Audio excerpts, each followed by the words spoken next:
আপনার স্মার্টফোনের মধ্যে যে নোটিফিকেশন প্যানেলটি রয়েছে এখানে আপনারা বেশ কিছু অপশন দেখতে পাচ্ছেন। তো এই অপশনগুলো আসলে কার কতটুকু কাজে লাগে আমি জানি না, বাট এখানে ম্যাক্সিমাম অপশনই কিন্তু অনেক ইম্পর্টেন্ট। তো আজকে আমরা এই অপশন থেকে দুইটা অপশন বা দুইটা নোটিফিকেশন প্যানেলের অপশন নিয়ে কথা বলবো যেগুলো খুবই ইম্পর্টেন্ট। তো চলুন কথা না বাড়িয়ে আমরা ভিডিওতে চলে যাই। আপনি যদি আমার চ্যানেলে নতুন হয়ে থাকেন তাহলে please hit the subscribe button. So without any further do let's jump into the main video. So এইখানে আপনার স্মার্টফোনের মধ্যে যে বেশ কয়েকটি যে নোটিফিকেশন প্যানেল দেখতে পাচ্ছেন, তো এই নোটিফিকেশন প্যানেলের মধ্যে দেখতে পাচ্ছেন যে হিউজ পরিমাণ অপশন দেওয়া আছে। এই নোটিফিকেশন প্যানেলের যে অপশনগুলো রয়েছে এই অপশনগুলোর মাধ্যমে আপনি আপনার স্মার্টফোনকে আরও স্মার্ট করে তুলতে পারবেন। তো আমরা যেহেতু বললাম যে দুইটা অপশন নিয়ে কথা বলবো এবং এই দুইটা অপশনই আমাদের অনেক ইম্পর্ট্যান্ট। তো প্রথম অপশনটি হচ্ছে পারফরমেন্স মোড। তো এই যে একদম লাস্ট অপশন, এটি হচ্ছে একটি Xiaomi স্মার্টফোন। তো মূলত এটি হচ্ছে Xiaomi স্মার্টফোনের জন্য। তো এখানে আপনারা একটি পারফরমেন্স মোড দেখতে পাচ্ছেন। তো এর সাথেই রয়েছে ফোকাস মোড। তো ফোকাস মোড এবং হচ্ছে পারফরমেন্স মোড নিয়ে আজকে আমরা কথা বলবো। তো চলুন প্রথমেই আমরা পারফরমেন্স মোড নিয়ে কথা বলি। তো আপনার স্মার্টফোনটি যদি একদম স্লো করে মাঝে মধ্যেই হ্যাং করে, তখন কিন্তু এই অপশনটি আপনার জন্য হতে পারে one of the best solution.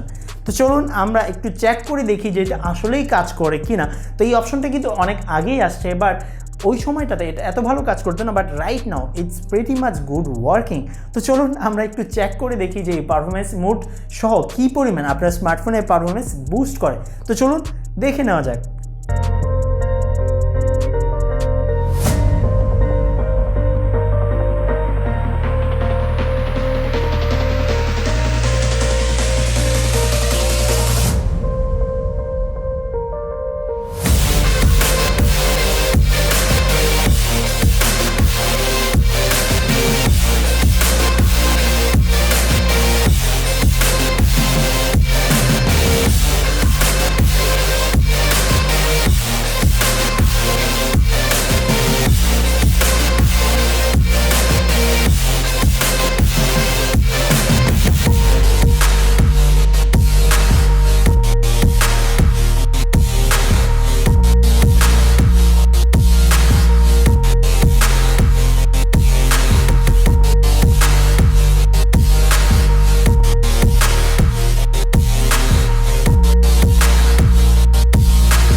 তো আপনারা দেখতে পাচ্ছেন যে পারফরমেন্স মোডটা কী পরিমাণ কাজ করে। তো চলুন এবার আমরা ফোকাস মোড নিয়ে কথা বলি।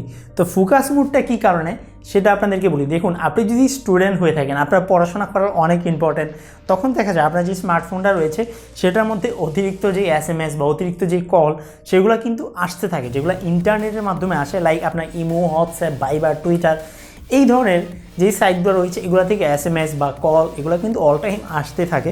তো আপনি যদি এখানে ফোকাস মোডটা অন করে দেন, তো সেই ক্ষেত্রে কী হবে, আপনার স্মার্টফোনের মধ্যে আপনার যে নোটিফিকেশানটা আছে সেটা আপনি ইজিলি অফ করে দিতে পারেন, তখন কিন্তু আপনার কোনো পড়াশোনাতে ডিস্টার্ব হবে না। তো এই ছিল আমাদের আজকের ভিডিও। যদি ভিডিওটি ভালো লাগে তাহলে একটি লাইক করে দিন এবং কমেন্ট করতে পারেন। দেখা হচ্ছে পরবর্তী ভিডিওতে, সেই পর্যন্ত ভালো থাকবেন, সুস্থ থাকবেন। Till then goodbye and আসসালামু আলাইকুম।